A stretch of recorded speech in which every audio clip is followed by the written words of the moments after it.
Hello everyone and welcome to my channel Y&R Trends. Nikki's hand struck Jack's face with a sound so sharp it seemed to crack the very air between them. A slap born not of impulse but of terror, loyalty, and the sudden, sickening clarity of betrayal. And for one suspended moment the Abbott living room froze in disbelief as Jack staggered back, fingers lifting slowly to his cheek, eyes flashing with indignation and something far uglier beneath it, while Nikki stood trembling yet resolute, her chest rising and falling as though she had just surfaced from deep water, because in that instant she was no longer the conflicted woman torn between old love and present devotion but a lioness protecting her mate, her family, her fragile sense of moral survival, and Victor's name thundered silently in her mind as she spoke through clenched teeth, demanding Jack stop pretending this was some noble chess move in a long-standing rivalry when she had finally uncovered the truth, the repulsive, calculated truth behind his latest scheme. A plan so manipulative it made her skin crawl,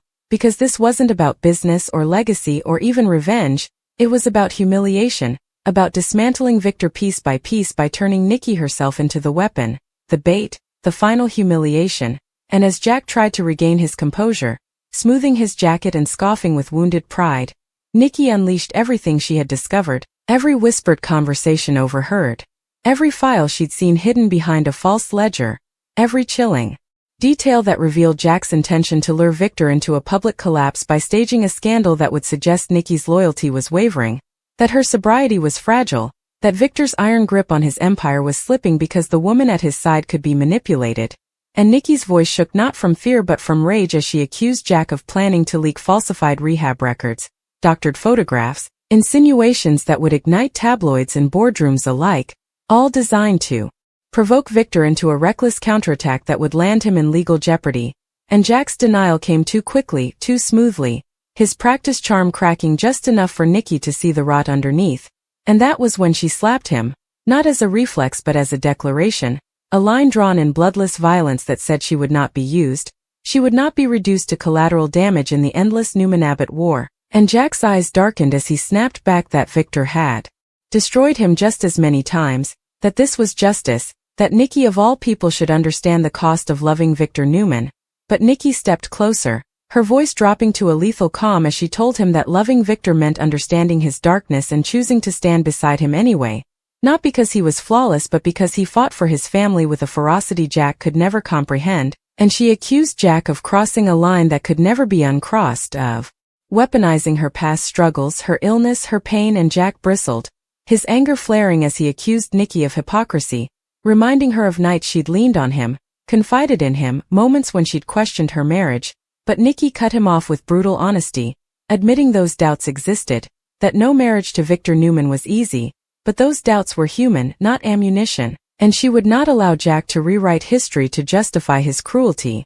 And as the tension coiled tighter, Nikki revealed the final, most horrifying piece of the plan, the one that had driven her to this confrontation, that Jack had intended to manipulate a medical board inquiry, using his influence to raise questions about Victor's competency by suggesting Nikki was secretly relapsing and that Victor was covering it up, a move that could have stripped Victor of control over Newman Enterprises under the guise of concern. And Jack's silence in response was louder than any confession, his jaw tightening as he realized Nikki knew too much, and Nikki felt the weight of that knowledge settle in her bones. The sick realization that the man she once loved, trusted, believed in, had become capable of such calculated destruction, and she told him she would expose everything if he didn't stop, every document, every recording, every name. And Jack laughed bitterly, accusing her of choosing Victor over truth, over justice, over herself. But Nikki straightened, her spine rigid with conviction, and said she was choosing decency over obsession, love over vengeance.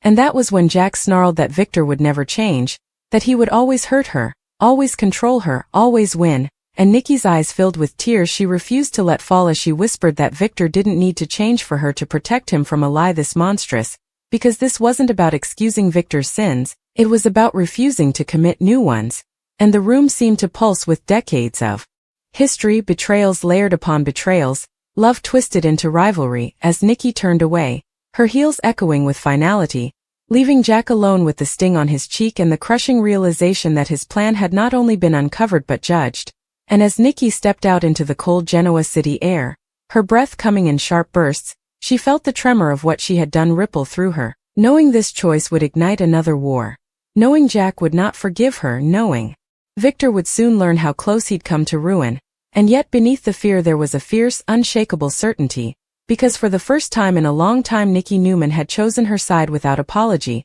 without illusion, and without regret, standing between the man she once loved and the man she still did. Her hand still burning from the slap that changed everything, a single act of defiance that would echo through boardrooms, marriages, and battle lines for months to come, because in protecting Victor, Nikki had also protected herself. And in exposing Jack's disgusting plan, she had finally ended the lie that she could remain neutral in a war that had always demanded blood. The fallout from Nikki's slap spread through Genoa City like a shockwave that refused to dissipate, and the next chapter began not with silence but with Victor Newman standing alone in his office long after midnight, the city lights bleeding through the glass as Nikki finally told him everything in a voice stripped bare of ornament or mercy, every word landing like a calculated blow as she revealed Jack's plan in full. The falsified records, the whispers to medical boards, the grotesque intention to paint Nikki as fragile and Victor as unfit, and for once Victor did not interrupt, did not rage, did not pace,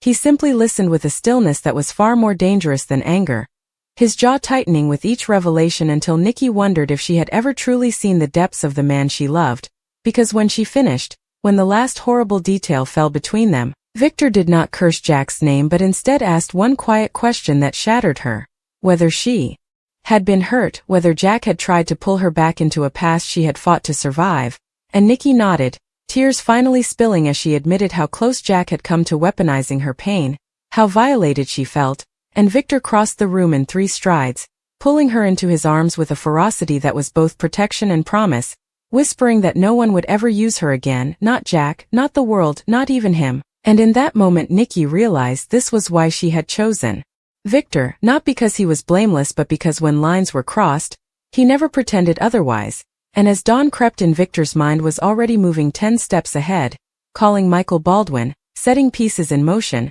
vowing that Jack Abbott would learn what it meant to mistake mercy for weakness, while across town Jack sat in his own darkened living room nursing more than the sting on his cheek, replaying Nikki's words with a growing sense of dread because he knew she was right, not morally. He would never admit that, but strategically because Nikki was no pawn and Victor was no fool, and Jack's plan, once so elegant in its cruelty, now felt exposed, rotten, and yet instead of retreating Jack doubled down, convincing himself that Nikki's loyalty to Victor was proof of how deeply manipulated she was, that this war demanded escalation, not restraint, and by morning Jack was already making calls, tightening alliances, convincing himself he could still control the narrative, that he could still frame Victor as the monster, unaware that Victor had already moved to neutralize the very board Jack intended to corrupt, leaking just enough truth to turn Jack's collaborators skittish, and as the city buzzed with rumors of a brewing corporate storm, Nikki found herself confronting a different battle, one that unfolded quietly in the Newman living room as she stared at her reflection, the ghosts of her past pressing in, reminding her how easily others believed her weakness defined her, and for a moment doubt crept in, whispering that Jack's plan could have worked because the world wanted to believe it, but Victor's hand on her shoulder grounded her, his voice steady as he reminded her that survival was not weakness, that transparency was their shield, and together they made a choice that would shock Genoa City, deciding Nikki would speak openly, publicly, not in shame but in strength about her recovery, her resilience, daring anyone to twist it against her, and when the announcement came it sent Jack reeling, because instead of whispers and scandal there was admiration, respect, a narrative he could not control, and as Jack scrambled to pivot, to leak half-truths that now sounded hollow, Victor struck again, this time through the courts, filing a preemptive lawsuit that exposed the attempted manipulation of medical oversight, forcing Jack into a defensive crouch he had never anticipated, and as allies began to distance themselves from the Abbott patriarch, Jack's bitterness metastasized into something reckless, something personal, leading him to confront Nikki one last time, cornering her at the society, accusing her of destroying him, of choosing Victor's darkness over Jack's supposed righteousness, and Nikki met his fury with calm, telling him that what destroyed him was not her loyalty but his obsession, that he had crossed a line the moment he decided her pain was fair game, and Jack, shaken by the certainty in her eyes, finally understood that he had not just lost a battle but a version of Nikki he could never reclaim, and as he walked away, Genoa City seemed to close ranks, conversations hushed, alliances shifting, the war entering a new phase where secrets would no longer stay buried. And in the final moments of this chapter, Victor stood once more at his window, the city beneath him humming with consequence, Nikki beside him, her hand in his, both knowing this victory was temporary, that Jack Abbott was wounded but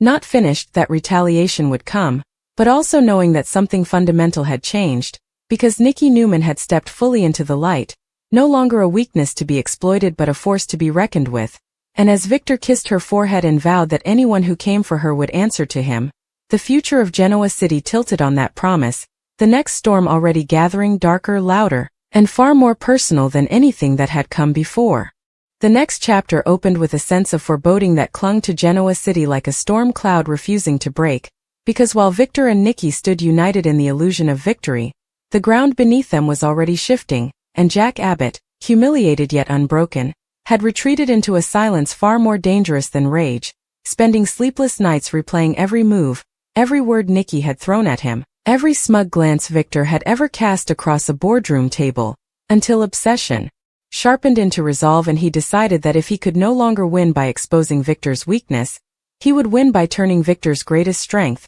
his family, into his undoing. And so Jack began quietly, deliberately, reaching out to old contacts, forgotten allies, people who owed him favors and people who hated Victor more than they feared him, stitching together a strategy so insidious it wouldn't look like an attack at all but a tragic unraveling from within, while Nikki, unaware of the precise shape of the threat, felt its presence nonetheless as a low hum of anxiety she couldn't silence, her days filled with public appearances and private resolve, her nights haunted by the knowledge that by choosing a side she had also painted a target on her back, and Victor, ever watchful, tightened security, monitored communications, trusted no one completely, not even those who had stood beside him for decades, because Jack Abbott wounded was Jack Abbott unpredictable, and the city watched as subtle fractures began to appear, whispers of dissent inside Newman Enterprises, anonymous tips to regulators questioning not Victor's competence this time but the ethical climate under his leadership,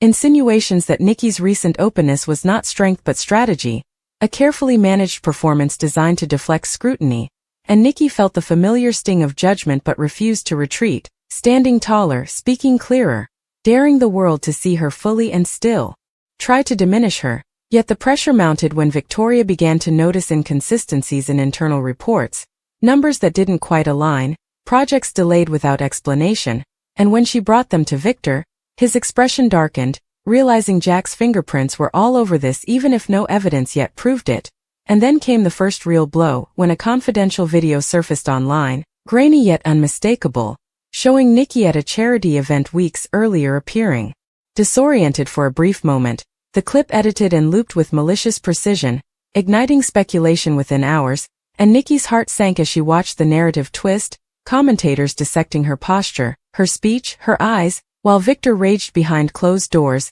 vowing to destroy whoever had released it. But Nikki stopped him, her voice steady despite the tremor inside, insisting they would not react with fear, because fear was what Jack wanted. And instead she went live, unfiltered, addressing the video head-on, explaining the migraine, the exhaustion, the humanity of it all, and for a moment it worked, sympathy drowning out suspicion. But Jack wasn't finished, because this was never about one clip, it was about erosion, about doubt accumulating grain by grain until even the strongest foundation cracked. And as pressure built, Victor's temper flared, his confrontations sharper,